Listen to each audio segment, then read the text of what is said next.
Hello students, स्वागत है अपने इस यूट्यूब चैनल मैथ सरोवर में। बच्चों, आपने लास्ट वीडियो में देखा होगा 1.2 एंड 1.3 को हमने डिस्कस किया था। तो आज हम थोड़ा और आगे बढ़ते हैं और उम्मीद करता हूँ कि आपने एक्सरसाइज के क्वेश्चंस लगाए होंगे और आप लगाना भी, ठीक है। क्योंकि देखो, अभी शुरुआत है, अभी आप अभी से पढ़ना स्टार्ट करोगे तो फिर आपको आगे दिक्कत नहीं आने वाली, ठीक है। तो चलो स्टार्ट कर लेते हैं। आज का जो टॉपिक है हमारा वो है ऑपरेशंस ऑन रियल नंबर्स। तो बच्चों, रियल नंबर्स की जहां बात आती है अब तो आप अच्छे ढंग से जान गए होंगे कि रियल नंबर की बात हो रही है तो भाई रेशनल भी हो सकते हैं वो और इरेशनल, ठीक है। तो दोनों की बातें हम करते हैं, ठीक है। और देखो, आपने रेशनल नंबर की कुछ प्रॉपर्टीज पढ़ी है पिछले क्लासेस में, ठीक है। कौन कौन सी प्रॉपर्टी थी भाई रेशनल नंबर की? जो रेशनल नंबर की प्रॉपर्टी थी वो क्या क्या थी? रेशनल नंबर्स क्या क्या थी भाई? आपने देखा होगा कि रेशनल नंबर्स कॉम्यूटेटिव प्रॉपर्टी को, एसोसिएटिव प्रॉपर्टी को एंड डिस्ट्रीब्यूटिव प्रॉपर्टी को शो करते हैं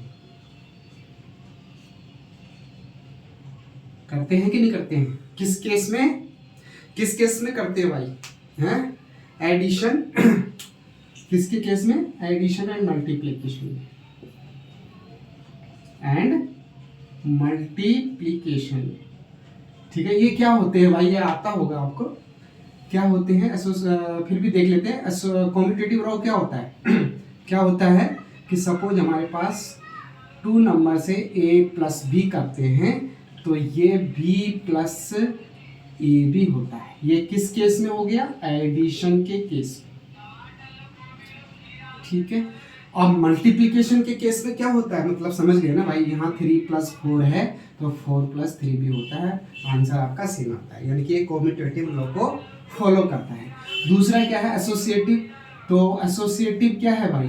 एसोसिएटिव का मतलब है नहीं, इसी को पहले मल्टीप्लिकेशन में कर ले, इसको मल्टीप्लाई में करेंगे तो क्या, कौन सा? कॉम्यूटेटिव को a × b = b × a, ठीक है, समझ गए। ऐसे एसोसिएटिव में क्या होता है? एसोसिएटिव में हमें 3 नंबर्स को लेना होता है, a × b × c। तो ये क्या हो जाएगा? a × b, ठीक है, और × c, ठीक है। आंसर आपका सेम आता है। तो ये दो प्रॉपर्टी, जैसे इसमें एडिशन की केस, एडिशन में भी ऐसा होता है। आप इसमें एग्जांपल देकर लिख सकते हो, ×4 × 2 करें तो ये आंसर उतना ही आएगा जितना इसका आंसर भी उतना आएगा। देखो कितना आएगा, 4 × 2 = 8, 3 = 24, और ये भी कितना होगा? 24, ठीक है। अब डिस्ट्रीब्यूटिव भी आप जानते होंगे। डिस्ट्रीब्यूटिव जो प्रॉपर्टी है वो क्या है भाई? डिस्ट्रीब्यूटिव में ऐसा होता है ना, plus a × b + c = a × b + a × c, इस तरह से होता है। तो रेशनल नंबर के बारे में ये आप जानते हैं भाई, ठीक है। तो अब भाई हमें ये देखना है कि क्या इरेशनल नंबर भी इस तरह की प्रॉपर्टी को शो करते हैं या नहीं करते हैं। तो वही हमें देखना है इरेशनल नंबर के बारे में, और आगे हमें यही प्रॉपर्टीज के चेक करना है, ठीक है। अच्छा, इसके अलावा आपने एक और प्रॉपर्टी देखी होगी रेशनल नंबर की। वो क्या होती है? हम कोई भी रेशनल नंबर है तो रेशनल नंबर में यदि हम क्या करें? रेशनल नंबर में यदि हम कोई भी ऐड करें, सब्सट्रैक्ट करें या मल्टीप्लाई करें या डिवाइड करें, जिसमें ध्यान रखना एक्सेप्ट 0, मल्टीप्लाई और डिवाइड के केस में एक्सेप्ट 0 को छोड़ दो। तो समझ गए ना, कोई रेशनल नंबर हमारे पास है, उसमें हमने किसी भी अनदर रेशनल नंबर से ऐड करेंगे तो क्या आया 4, ये भी रेशनल आया। ठीक है, ऐसे ही हम सब्सट्रैक्ट करें 4 - 2 तो क्या आया 2, ये भी रेशनल आया। ये भी रेशनल थे। रेशनल में कुछ भी ऐड करो, सब्सट्रैक्ट करो, मल्टीप्लाई करो, डिवाइड करो तो आंसर हमारा रेशनल ही आएगा। इसका मतलब ये रेशनल नंबर जो होते हैं addition, subtraction, multiplication and division के लिए क्या है, क्लोजर प्रॉपर्टी को भी शो करते हैं। इसको क्लोजर प्रॉपर्टी कहते हैं। का मतलब कुछ भी चीज ऐड करोगे तो ही रेशनल में कुछ भी ऐड करो, सब्सट्रैक्ट करो, मल्टीप्लाई करो और डिवाइड करो तो क्या आ जाए, रेशनल ही आ जाए। तो क्लोजर प्रॉपर्टी को शो करते हैं, इसको बोलते हैं क्लोजर प्रॉपर्टी। ठीक है, तो रेशनल नंबर की इतनी बातें हमें पता है, तो हम ये चेक कर रहे थे क्या कि रेशनल की प्रॉपर्टी क्या करती होगी। ठीक है, तो चलो उसके बारे में आप रेशनल पे हमारा ज़्यादा फोकस रहेगा, यहाँ पे आप देख ही रहे हो, तो इसलिए हम देखते हैं कि रेशनल में ये क्या बातें होती है। तो कुछ चीज़ें आपको याद कर रखनी है जिससे कि आप आंसर्स डायरेक्ट भी दे सकते हो, तो याद रहना भी चाहिए, आप प्रूव भी कर सकते हो उस चीज़ को। तो पहली चीज़ क्या है भाई कि सपोज हमारे पास कोई रेशनल नंबर है, ठीक है, कोई रेशनल नंबर है या हम रेशनल नंबर है और उसमें हम ऐड करते हैं इरेशनल, उसमें हम क्या करते हैं इरेशनल नंबर को ऐड, इरेशनल की बातें आ गई ना कि रेशनल नंबर में यदि हम रेशनल नंबर को ऐड करें तो जो हमारा आंसर आएगा वो हमेशा क्या आएगा, इरेशनल। ठीक है, इसका मतलब ये है कि सपोज हमारे पास इरेशनल नंबर 2 है और उसमें 1 ऐड करा जो कि रेशनल है, तो जो भी आंसर आएगा वो क्या होगा, इरेशनल होगा। इतनी बातें आपको याद रखनी है। दूसरी प्रॉपर्टी क्या है इरेशनल की कि इफ वी ऐड सब्सट्रैक्ट, जैसे ऐड किया हमने, सब्सट्रैक्ट करते हैं हम क्या, सब्सट्रैक्शन किसका करते हैं, 1 रेशनल का एंड इरेशनल का, कि 2 नंबर होने चाहिए भाई, एक रेशनल एक इरेशनल। ठीक है, रेशनल, तो तब भी हमारा जो आंसर आएगा वो किस में आएगा, इरेशनल आएगा। चलो जी, 2 प्रॉपर्टी पता चल गई हमें। तीसरी बात क्या है, ऐसे ही तीसरी है हमारे लिए कि सपोज हमारे पास एक रेशनल है, ठीक है, और एक इरेशनल है, उनको मल्टीप्लाई करते हैं, उनको क्या करें, मल्टीप्लाई करते हैं। ठीक है, तो भी आंसर आपका क्या आएगा, इरेशनल आएगा। ठीक है, ऐसे डिवीजन का केस भी है भाई, डिवीजन में भी एक रेशनल होना चाहिए और एक इरेशनल होना चाहिए, और इनका हम डिवीजन करें किसी का किसी से भी, ठीक है, तो भी इरेशनल आएगा। तो भाई एक प्रॉपर्टी आपको पता चल गई, ये प्रॉपर्टी, ठीक है, आपने ये बात आपने हर जगह पे लिखनी है कि if we add 1 irrational number to the rational number और सब्सट्रैक्ट और मल्टीप्लाई और divide then the answer will be always irrational. ठीक है, बट आगे एक कहानी और है, एक कहानी और है। देखो रेशनल नंबर के केस में रेशनल टू रेशनल करने पर रेशनल ही आ रहा था, यहाँ पे 2 को हमने कंसीडर करा तो इरेशनल आया, बट अब इरेशनल टू इरेशनल करें तो यहाँ पे केस क्या है भाई, if we add subtract multiply and divide, ठीक है, 2 रेशनल नंबर 2 इरेशनल नंबर, तो जो आपका आंसर आने वाला है वो क्या आएगा, वो आइदर रेशनल आएगा और इरेशनल आएगा। ठीक है, तो ये थ्योरेटिकल बात आपको याद होनी चाहिए, इसको आप अपने कॉपी में राइट डाउन कर लीजिए। ठीक है, रेशनल टू इरेशनल के केस में इरेशनल ही आया, चाहे आपने ऐड किया, सब्सट्रैक्ट करा, मल्टीप्लाई किया या डिवाइड किया, but if we consider two irrational number and then add, subtract, multiply और divide, then your answer will be either rational और इरेशनल। ओके, ठीक है।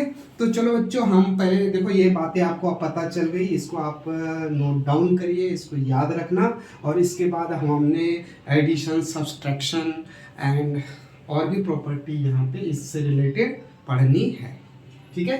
तो कुछ एग्जांपल्स यहाँ पे बता देता हूँ मैं आपको, जिससे कि आप थोड़ा सा अगली एक्सरसाइज के लिए थोड़ा प्रिपेयर हो जाए, ठीक है, ठीक है। जो इसके जस्ट बाद हम एक्सरसाइज करेंगे तो उसके लिए आप प्रिपेयर हो जाए। तो थोड़ा हम एडिशन देखते हैं कि इरेशनल नंबर को कैसे ऐड करते हैं, ठीक है। तो भाई हमारे पास एग्जांपल है, एक एग्जांपल है भाई, कौन सा एग्जांपल है? एग्जांपल है ऐड करना है हमने 2√2, ऐड करना है 2√2 प्लस 5√2, 5√2, और इसमें ऐड क्या करना है? इसमें ऐड करना है √2 माइनस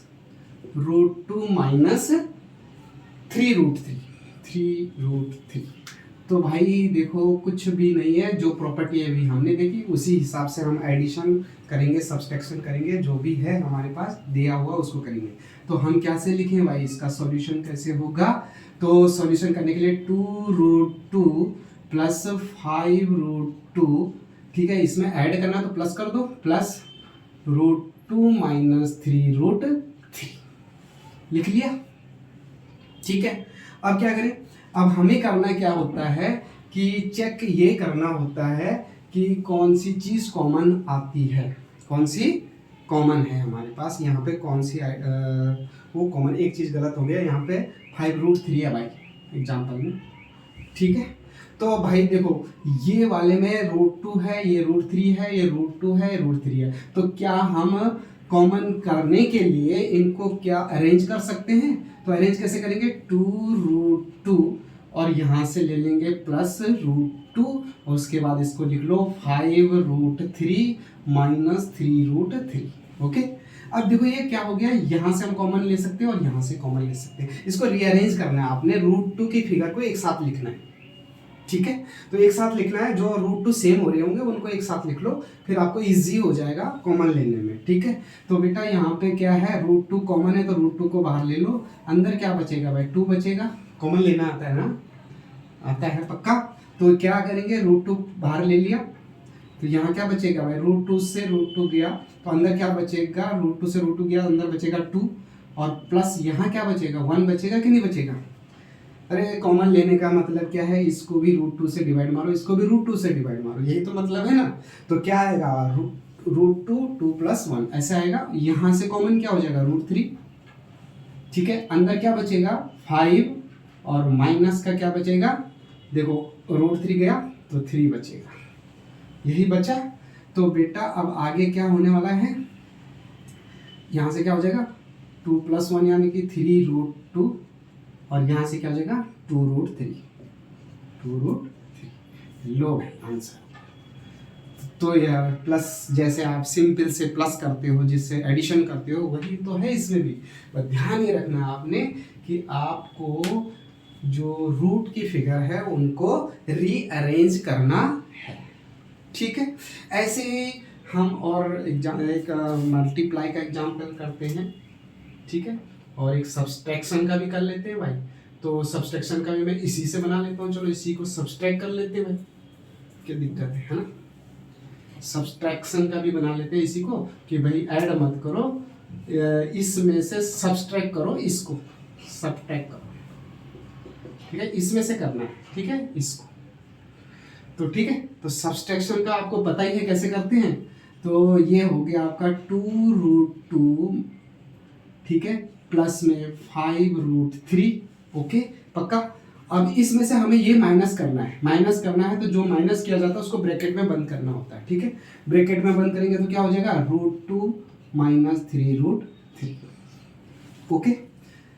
सेम एग्जाम्पल को मैंने माइनस में भी बता दिया, ठीक है। अब यहाँ से क्या करोगे भाई, अरे सबसे पहले आप इस ब्रैकेट को ओपन करोगे, तो ब्रैकेट को ओपन करोगे, जब ब्रैकेट के बाहर क्या होता है, माइनस का साइन होता है, तो ब्रैकेट के अंदर के सारे साइन चेंज हो जाते हैं, चाहे आप ब्रैकेट ओपन करते हो या ब्रैकेट को क्लोज करते हो।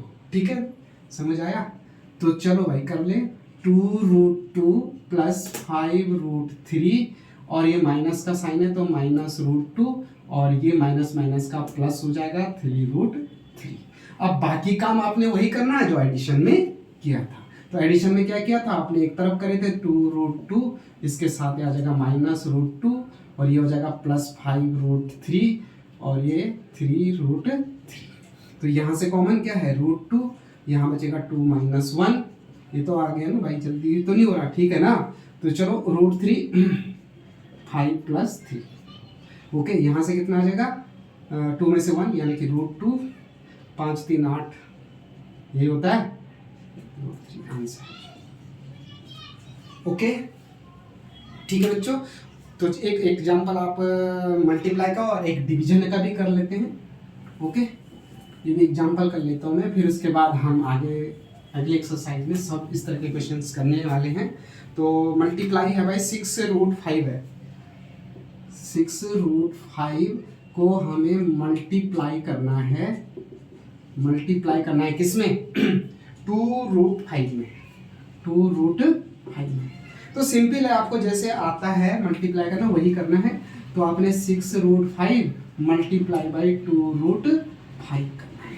अब ये ध्यान रख लेना कि जब आप मल्टीप्लाई करते हो तो जो रेशनल है, क्योंकि ये रेशनल है और ये इरेशनल है, ये रेशनल है और ये इरेशनल है, लेकिन ये टोटल फिगर जो है ये क्या है, इरेशनल है, ये भी इरेशनल है, जैसे हमने अभी पीछे प्रॉपर्टी में पढ़ा। तो आपको रेशनल टू रेशनल मल्टीप्लाई करना है और इरेशनल टू इरेशनल मल्टीप्लाई करना है। तो 6 × 2 ये तो आपके रेशनल हो गए, और उसके बाद आप मल्टीप्लाई करोगे √5 मल्टीप्लाई बाई √5, ठीक है। तो 6 2 जा 12 हो जाएगा, और √5 और √5 ये प्रॉपर्टी आपको पता है, 5 5 ऐसे हो जाएगा भाई, दोनों एक ही रूट के अंदर आ गए। तो ये हो जाएगा 12 × 25 का अंडर रूट क्या आ जाएगा, वापस 5 आ जाएगा, और ये हो जाएगा 60। इजी है, इजी है ना बेटा? ओके, चलो एक डिवाइड भी कर लेते हैं। तो डिवाइड के लिए है भाई 8√5 बाई, उन्होंने कहा डिवाइड करो, 8√5 में डिवाइड करना है आपको, किससे 15 है, सॉरी 15 में डिवाइड करना है 2√3 से, 2√3 से इसको आपने डिवाइड करना है। क्या करना है, डिवाइड। सिंपल है, जैसे आपने मल्टीप्लाई रेशनल टू रेशनल किया और मल्टीप्लाई रेशनल टू रेशनल किया, रेशनल टू इरेशनल किया, ऐसे ही यहाँ पे भी करना है। देखो ये दोनों फिगर जो है आपकी रेशनल है और ये इरेशनल है, तो आप इसको ऐसे लिख सकते हो 8/2 और इसको अंडर रूट में कर दो /3, ऐसे लिख सकते हो ना, ठीक है। तो चलो ये हो जाएगा 2 का 4 और ये हो जाएगा 3 5 आएगा ना, बस हो गया काम, आंसर। तो बच्चों कुछ नहीं है, इरेशनल नंबर को आपने एडिशन करना सीख लिया, डिवीजन करना सीख लिया, मल्टीप्लाई करना सीख लिया, सब्सट्रैक्शन सीख लिया। तो आज के लिए बस इतना ही, और अगली वीडियो में फिर हम आपको अगली एक्सरसाइज के बारे में बताएंगे। तो तब तक के लिए आप लाइक करिए, शेयर करिए और सब्सक्राइब करिए चैनल को। धन्यवाद।